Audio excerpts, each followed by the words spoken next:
If you're wondering why you always feel like you can't get a break, why financially you're just living paycheck to paycheck, and maybe when you do have money, it just goes away and you're just like, man, I just got this money and where'd it go? I'm broke again. Well, then this video might be for you. I think about that because I see a lot of people, and I mean a lot of people that desire to have all this money, but are they willing to do the hard work to get there? Let me explain. So you think about the lottery players, right? People play the lottery, they want to, you know, the hard work, the pain, the suffering, the things that's going to take to get there. They just don't want to do it. They want to skip it. They just want to get rich today. You know, I'm going to hit these numbers on there and hopefully they call me. Well, do you know that the average lottery owner will go bankrupt in I think the first 2 years? Even, I'm talking like if they got 20 million or 40 million, they go bankrupt. The average, 50% of them go bankrupt in 2 years. And then the rest, in 5-6 years, they continue to go. In fact, if you win the lottery, very, very few people don't go bankrupt. Very, very few people actually keep that money and know how to steward it.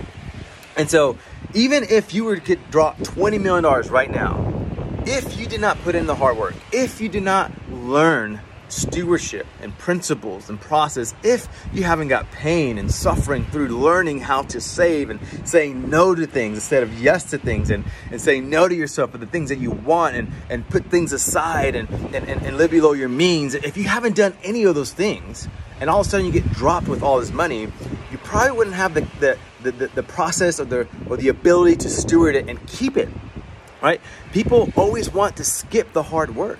Right? Don't skip the hard work, because it is the process, or it is the hard work, it is the suffering, and it is the pain that helps you put in processes, right? And then you get discipline in those processes, and then it allows you to grow and put things in place so that when you do have money, a lot of money, whether you have $10 or $10 million, you'll know how to steward it, right? And so if you're wondering why you don't see financial wealth, are you doing the things that you need to do to learn how to steward that, right? You don't want to skip it. Man, it is a lot of hard work. I've been at this for, I would say, 22 years.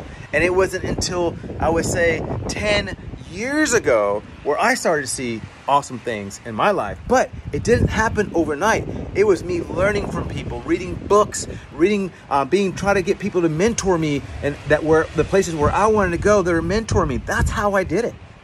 I didn't try to skip the process. I tried the hey, sign up today and you'll be $1 million this year. It didn't work. It didn't work. These quick rich schemes, does not work. Don't do those things. It takes hard work. It's the reason why only 1% of Americans make over $300,000 to $500,000 a year, right? And so if you're tired of being broke, start stewarding your money now. Don't wait until, when I get this money, then I'll steward it. Nope, I guarantee you there's something right now you can cut off. I guarantee you there's something right now. Even if it saves you $20 or $30 or $50, if that compounds, that turns into $200 and $300, right? But it just doesn't apply in that. Start reading books about how to steward money. And then when the money comes, then you'll have the character and the discipline to sustain it and to keep it. So if that's you, change the way you think and go pick up a book. Aloha.